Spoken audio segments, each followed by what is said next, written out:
আজ হলো রাখি পূর্ণিমার পরের দিন, আর আজকে আমি ভিডিওটা কিন্তু তোমাদের সাথে শেয়ার করতে চলে এসেছি।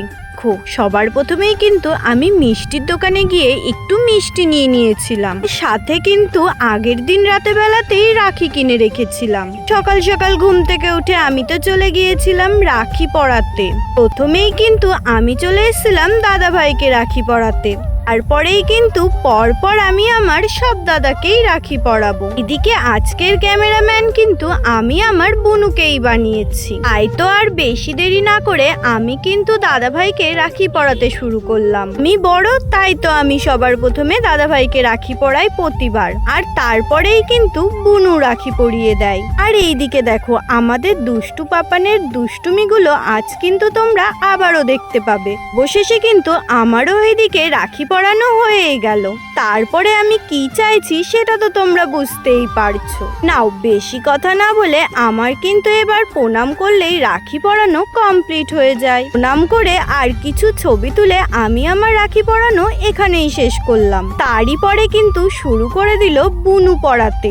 এবার কিন্তু বুনু দাদা ভাইকে রাখি পরিয়ে দিচ্ছে। ছোটবেলার থেকেই কিন্তু আমরা এইভাবে রাখি পূর্ণিমা উৎসবটা একসাথে পালন করে থাকি। শেষে আমাদের দুই বোনের রাখি পরানো কিন্তু কমপ্লিট হলো। তো তার কারণে কিন্তু এবছর রাখি পরতে ভাই আমার একদমই আসতে পারেনি। এইদিকে দেখো ছেলে রাখি পরবে না বলে তো এত পরিমাণে ছেলে দুষ্টুমি করে চলেছে। অবশেষে কিন্তু ছেলেকে রাখি পরানো কমপ্লিট হলো, কিন্তু দুষ্টু পাপান রাখি পরার সাথে সাথেই হাতের থেকে রাখিটা কিন্তু ছুঁড়ে ফেলে দিল। নাও যাই হোক না কেন, রাখি তো হাতে পরানো হয়েছে। তারই পরে কিন্তু এখন একটু খাওয়া দাওয়ার পর্ব হয়ে যাবে। এমনিতেই ছেলে রাখি পরতে চায় না, এবার আবার চলে এসছে মা। পান কিন্তু গাড়ির লোভে লোভে মেজো ঠাম্মির কাছ থেকে খুব সুন্দরভাবেই রাখি পরে নিয়েছিল। এদিকে মা পাপানকে রাখি পরানোর পরে আমরা কিন্তু চলে গিয়েছিলাম আমার আর এক দাদার বাড়িতে। এবার কিন্তু আমি আমার বদ্দাকেও রাখি পরিয়ে দিচ্ছি। ডেকে নিয়েছিলাম আমার আর এক দাদাকে। বললাম দুই ভাইকে একসাথে রাখি পরিয়ে দিলে বেশ ভালোই হবে। দাদাকে রাখি পরিয়ে এবার কিন্তু একটু মিষ্টি মুখ করিয়ে দিয়েছিলাম। আরই পরে কিন্তু আমি আমার আরেক দাদা রাখেশদাকে এখন আমি রাখি পরিয়ে দিচ্ছিলাম।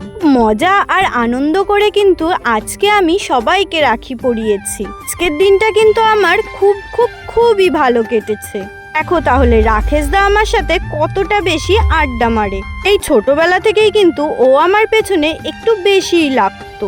এরই পরে কিন্তু দাঁড়িয়ে রয়েছি ওই যে দক্ষিণা। জানো তো আমি তো এদিকে বদ্দাকে প্রণাম করতেই ভুলে গেছিলাম। এই তো সবার শেষে বদ্দাকে প্রণাম করে আজকের ব্লগটা আমি এখানেই শেষ করলাম।